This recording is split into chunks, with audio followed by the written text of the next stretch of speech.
I'm one of the youngest members of the Salt Lake City Autonomous Brown Berets. Here in Salt Lake, the Brown Berets were founded in 2006. We have members who are Pacific Islander, who are Caucasian, who are LGBTQ. More open to anyone because in the end we see that it's the exact same struggle, just in a different form. And the Brown Berets, along with Mecha, they started in the early 60s during the Chicano movement. Our main focus that Mecha does is getting Chicano students into higher education. During the legislative session, I went up twice a week, and I also attended committee hearings, and then I organized an event at the Capitol for youth. We brought them up to the Capitol, and we told them about the laws that could affect them or someone that they know, and I just let them know that even though they're so young, there's so much that they can do. They don't always have to go up and rally at the Capitol steps.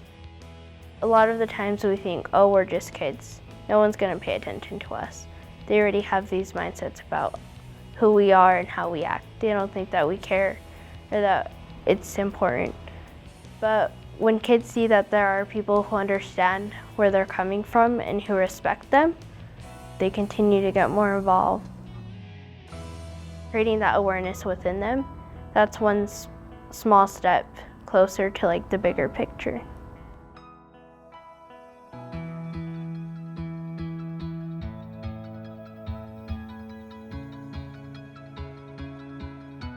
Politics is often presented in this country as your duty is to vote for one candidate or another, but that's really not what politics is about. The real way you can make change is by working within a marginalized community and really advocating for their rights, making them visible. I've been involved in LGBT activism, specifically transgender rights. I've been involved in some immigrants' rights activism, and I've been involved in legislative activism on a whole range of issues, particularly those relating to criminal justice and to civil rights more generally. Being involved in political and social movements is about the rights of your friends, fellow members of the community, about your own rights. You may not be thinking about the many ways that bigotry and authoritarianism are harming people who you could really care a lot about, but maybe your friend down across the table who's an undocumented immigrant is going to have to deal with a member of his family being deported and his family being split apart.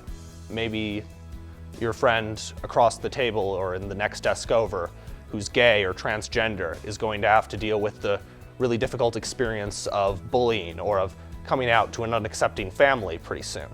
Maybe one of your friends will be wrongfully arrested and sent into a prison system that systemically uses solitary confinement and other techniques that are defined as cruel and unusual throughout the world. I think it's really quite important that the ACLU of Utah and other civil libertarian activist organizations reach out to youth and students.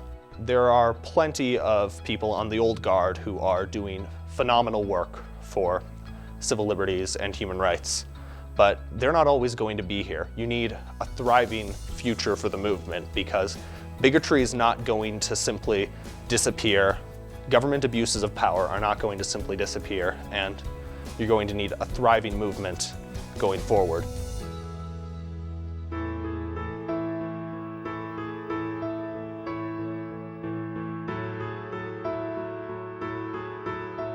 Last year, there was talks that there was going to be a GSA this year, and I thought, oh, wouldn't it be fun to be president?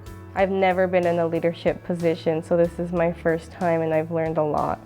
We've done community service projects and we get with other GSA clubs and we just talk about how we can maybe make people feel more accepted here at school.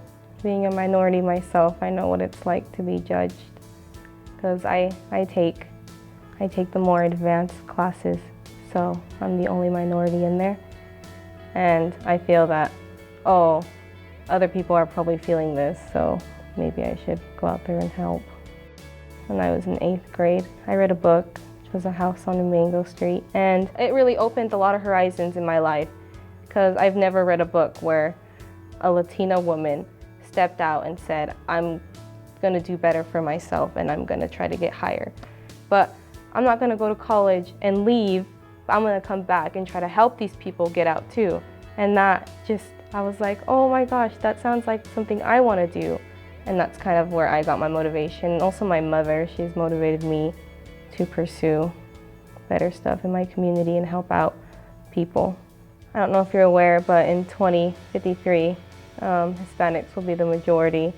And right now, only 19% actually get an education. I've talked to some 9th graders and some 10th graders, and they've just like, oh, well, why are you talking to me? You don't know what it's like. You don't know where I come from. I was like, well, I do know where you come from. Because I dress like this doesn't mean that I don't come from the same low-income family that you come from. I know where you're coming from. And I found out that most of them don't even know major Hispanic icons. They don't know about writers or painters or scientists. I hope maybe to get the word out there, to maybe try to think about getting some programs. Just because you go to college doesn't mean that you have to give up your culture. You can still be successful and dress different and talk different and still have that culture of yours.